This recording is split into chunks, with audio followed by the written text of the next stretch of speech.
ಮುತ್ತಪ್ಪರೈ ಪುತ್ರ ರಿಕ್ಕಿ ರೈ ಮೇಲೆ ಶೂಟೌಟ್ ಪ್ರಕರಣ. ಇವತ್ತು ರಿಕ್ಕಿ ರೈಗೆ ಪೊಲೀಸರಿಂದ ನೋಟಿಸ್ ನೀಡಿ ವಶಕ್ಕೆ ಪಡೆಯುವುದಕ್ಕೆ ಬಿಡದಿ ಪೊಲೀಸರು ಸಿದ್ಧತೆಯನ್ನ ಮಾಡಿಕೊಂಡಿದ್ದಾರೆ. ಶೂಟೌಟ್ ಪ್ರಕರಣದಲ್ಲಿ ಕಳ್ಳಾಟವನ್ನ ಆಡಿದ್ರ ರಿಕ್ಕಿ ರೈ ಅನ್ನುವಂತ ಪ್ರಶ್ನೆ ಹುಟ್ಟುಕೊಳ್ತಾ ಇದೆ. ನಿನ್ನೆ ಮಲತಾಗಿ ಅನುರಾಧ ವಿಚಾರಣೆಯನ್ನ ಮಾಡಲಾಗಿತ್ತು. ಪೊಲೀಸರು ಅನುರಾಧ ವಿಚಾರಣೆಯನ್ನ ನಡೆಸಿದ್ರು. ಈಗಾಗಲೇ ಪ್ರಕರಣದ 4 ಆರೋಪಿಗಳ ವಿಚಾರಣೆ ಅಂತ್ಯ ಆಗಿದೆ. ಆದರೆ ಫೈರಿಂಗ್ ನಡೆಸಿದ್ದ ವಿಠಲ್ ಜೊತೆ ಸಂಪರ್ಕ ಮಾತ್ರ ಪತ್ತೆ ಆಗಿಲ್ಲ. ಆರೋಪಿಗಳ ವಿಚಾರಣೆ ಮುಗಿದ ಬೆನ್ನಲ್ಲೇ ರಿಕ್ಕಿ ರೈಗೆ ಇದೀಗ ಢವ ಶುರುವಾಗಿದೆ.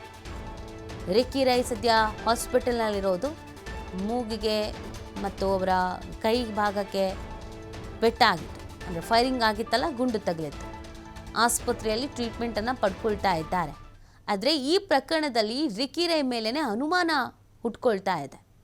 ಸುಮ್ಮನೆ ಯಾಕೆ ಅಟ್ಯಾಕ್ ಆಯಿತು, ಹೇಗೆ ಅಟ್ಯಾಕ್ ಆಯಿತು, ಅದು ಪ್ರಶ್ನೆ ಇದೆ. ಈಗಾಗಲೇ ಯಾರ್ಯಾರ ಮೇಲೆ ಅನುಮಾನ ಇದೆ ಅಂತ 4 ಜನರ ಮೇಲೆ FIR ದಾಖಲಿಸಲಾಗಿತ್ತು.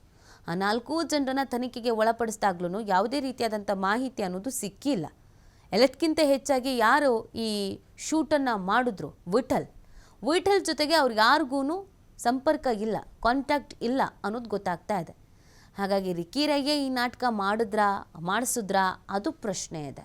ಬಟ್ ಈ ಥರದೊಂದು ಡ್ರಾಮಾ ಸ್ಕ್ರಿಪ್ಟೆಡ್ ಅಟ್ಯಾಕನ್ನು ಮಾಡುವಂಥ ಅವಶ್ಯಕತೆ ರಿಕ್ಕಿ ರೈಗೆ ಏನಿತ್ತು? ಯಾವ ಉದ್ದೇಶಕ್ಕೋಸ್ಕರ ಅಟ್ಯಾಕ್ ಮಾಡಿಸ್ಕೊಂಡ್ರು? ಅವರೇ ಮಾಡಿಸ್ಕೊಂಡಿದ್ರೆ ಅದು ಕೂಡ ಪ್ರಶ್ನೆ.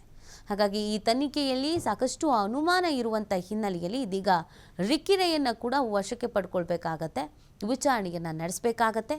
ಈ ಸಂದರ್ಭದಲ್ಲಿ ರಿಕ್ಕಿ ರೈ ಏನೇನು ಸ್ಟೇಟ್ಮೆಂಟ್ಗಳನ್ನು ಕೊಡ್ತಾರೆ ಅನ್ನೋದು ಬಹಳ ಮುಖ್ಯ ಆಗತ್ತೆ. ಈಗಾಗಲೇ ಪ್ರಕರಣದ 4 ಆರೋಪಿಗಳ ವಿಚಾರಣೆ ಅನ್ನೋದು ಅಂತ್ಯ ಆಗಿದ್ರೂ ಕೂಡ ಯಾವುದೇ ಚಿಕ್ಕ ಸುಳಿವೂ ಸಿಕ್ಕಿಲ್ಲ. ಮಾಹಿತಿ ಅನ್ನೋದೇ ಪೊಲೀಸರಿಗೆ ಸಿಕ್ಕಿಲ್ಲ. ಇಲ್ಲಿವರೆಗೂ ಮೇನ್ ಲೀಡು ಅಂತ ಪೊಲೀಸರಿಗೆ ಏನೂ ಸಿಕ್ಕಿಲ್ಲ. ಪ್ರಕರಣ ರಿಕ್ಕಿ ರೈ ಸುತ್ತಾನೇ ಸುತ್ತುತ್ತಾ ಇದೆ ಅನ್ನೋದೊಂದು ಗೊತ್ತಾಗ್ತಾಗಿದೆ. ಆದರೆ ರಿಕ್ಕಿ ರೈಗೆ ಈ ಥರದೊಂದು ಅಟ್ಯಾಕ್ ಯಾಕಾಯಿತು ಅನ್ನೋ ಪ್ರಶ್ನೆಗೆ ಉತ್ತರ ಸಿಗಬೇಕಲ್ಲ. ಹಾಗಾಗಿ ಪೊಲೀಸರು ಇದೀಗ ರಿಕ್ಕಿ ರೈಯನ್ನೇ ತನಿಖೆಗೆ ಒಳಪಡಿಸುವಂಥ ಸಾಧ್ಯತೆ ಇದೆ. ನೋಟಿಸನ್ನು ನೀಡಿ ತನಿಖೆಗೆ ಒಳಪಡಿಸಬಹುದಾದ ಸಾಧ್ಯತೆ. ಯಾವತ್ತು ಹಾಸ್ಪಿಟಲ್ನಿಂದ ಡಿಸ್ಚಾರ್ಜ್ ಆಗ್ತಾರೆ ಅನ್ನೋದು ಕೂಡ ನೋಡಬೇಕಾಗತ್ತೆ. ಈಗ ಸದ್ಯ ಹಾಸ್ಪಿಟಲ್ನಲ್ಲೇ ಇದ್ದಾರೆ. ಏಕಾಏಕಿಯಾಗಿ ಗುಂಡಿನ ದಾಳಿ ನಡೆದಿತ್ತು. ಇದು ದ್ವೇಷ, ಇದು ಬಿಸ್ನೆಸ್ ಪರ್ಪಸ್ಸು ಅಥವಾ ಆಸ್ತಿ ವಿಚಾರಕ್ಕೆ ಸಂಬಂಧಪಟ್ಟಂತೆಗೆ ಅಂತೆಲ್ಲ ಹೇಳಲಾದ್ರೂ ಕೂಡ ಪೊಲೀಸರಿಗೆ ಇಲ್ಲಿವರೆಗೂ ತನಿಖೆಯ ಸಂದರ್ಭದಲ್ಲಿ ಯಾವುದೇ ಮಾಹಿತಿ ಅನ್ನೋದು ಸಿಕ್ಕಿಲ್ಲ.